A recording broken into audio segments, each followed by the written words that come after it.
Coltrane is playing the tritone substituted dominant.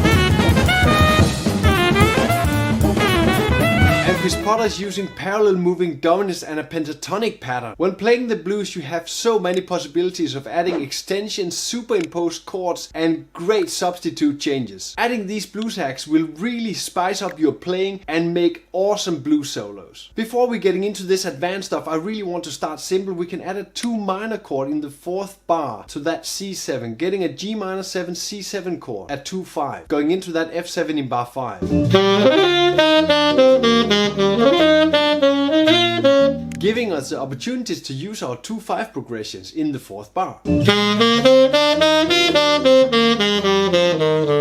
And also adding our 2 minor chord to our dominant chords. There are more places in the blues where you can add the 2 minor chord before dominant. In bar 8 you can add the E half diminished chord to that A7 flat 9. You want to add an E flat half diminished chord because it's a minor 2-5 progression. E half diminished, A7 flat 9, D minor. The E half diminished chord and E half diminished chords generally are really grateful chords because you have so many possibilities of playing them. You have of course the E half diminished 7 chord, you have a G minor 7 chord, and you have a B flat major 7 chord. They all sound great on this E half diminished 7 chord. Using these upper structures sound like this. G minor 7, B flat major 7.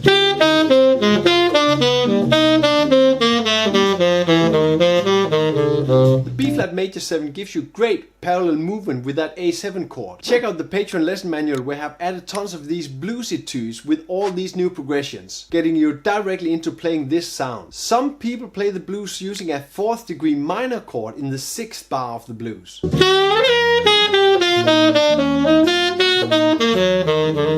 This leads us in the direction of the backdoor dominant, the 2nd degree before the backdoor dominant. And when you start here, you open the Pandora's box to the chromatic 2-5 progressions. Going from the 4th degree minor, adding that dominant in front of it, the B flat 7. Further adding 2 chromatic 2-5-1s, the E minor A7 and the E flat minor A flat 7, going into that D minor G7 in bar 9 and 10.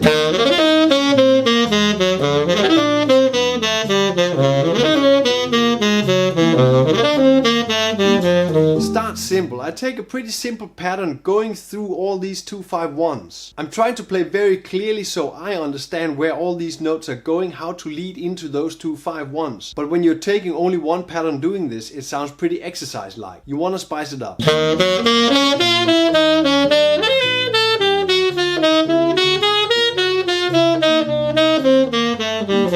Take it one step further, you get away from that chromatic pattern-like sound and you play a much more challenging line. In the Patreon lesson manual, I have added all these etudes using these progressions and added full solos to all the blues forms. Of course in all 12 keys. Go check it out right away. When you open up for these chromatic dominants, there's another way you can use the whole tone dominants like Chris Potter is doing in the first example. Looking at the first 4 bars of the blues. The most important key points are the 1st bar and bar 4. In the 1st bar you have the C7, the key of the blues, and in bar 4 you have the dominant going to the 4th degree. We substitute the dominant with the tritone, so we get an F sharp 7. In between, you add the 2 dominants a whole step down. So you have C7, you have B flat 7, you have A flat 7, and then you have F sharp 7 going into that F7. You hear that F sharp 7, the tritone substituted dominant, in John Coltrane's solo on the blues. The Chris Potter idea, the whole way through the first 4 bars with the whole tone steps of dominant sounds like this in a simpler version.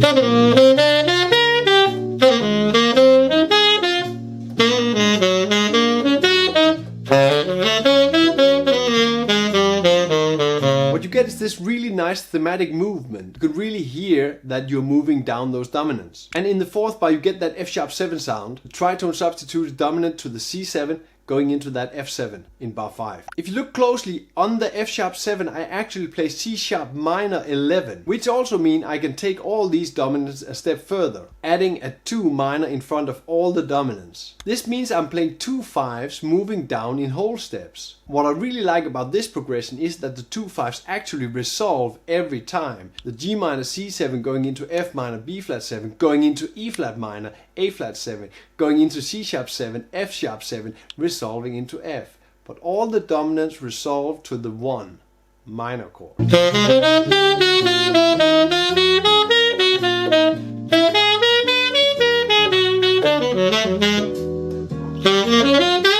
But think about it, these long 2-5-1 rows can get a little bit messy if you do not look out. Don't play it over full. Remember to make it rhythmical and add pause in between the lines. The key change in every bar is something you really have to look out for. You're really welcome to check these progressions in the lesson manual on Patreon. I've added Blues Etudes for all these progressions in all 12 keys. Lots of material to get you going on these great progressions. If you want more info on super hip chord substitutions, you should check these two videos out. Two of my favorites, Michael Brecker and John Coltrane. Play music, have fun.